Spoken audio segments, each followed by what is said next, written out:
There is a reason my body creaks like a closing casket every time I fuck with the lights left on.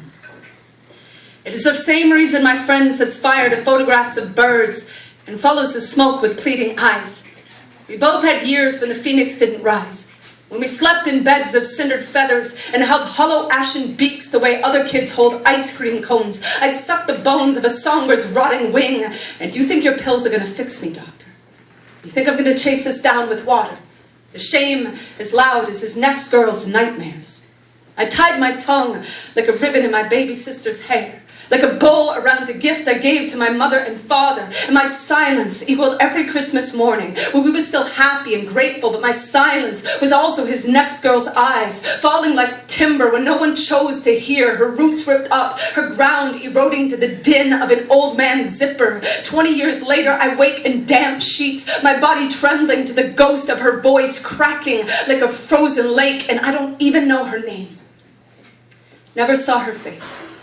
Only heard the rumor that he'd moved on to the hemorrhage of another perfect thing.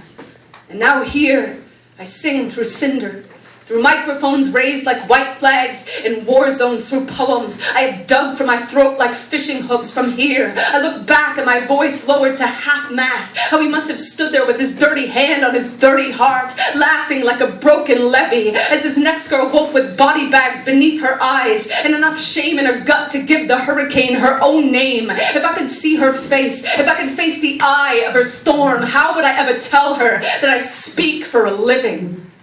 But I offer my own wounds as condolence. But I say his claws carved me animal.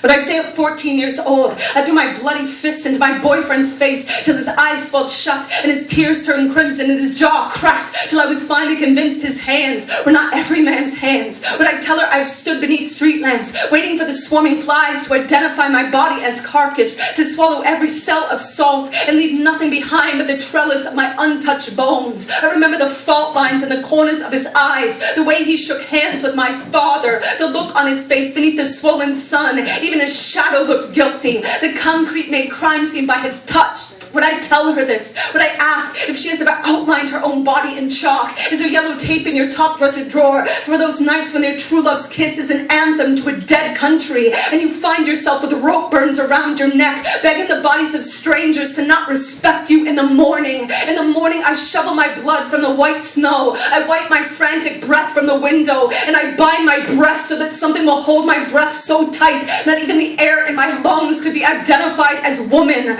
Woman, are you a carbon copy of myself? Is there a boy inside you painting your cells with a charcoal of cindered feathers so you will never again glow in the dark the way girls do? Woman, if I knew your name, if I could face the eye of your storm and the warning locked in my voice box that never came, would I tell you all of this? And after that, would I ever find the nerve to admit that even if I could, I wouldn't take my silence back? My father owned a gun. He would have blown that man apart. My mother owned a mother's heart. Everything would have broken. Everything but you.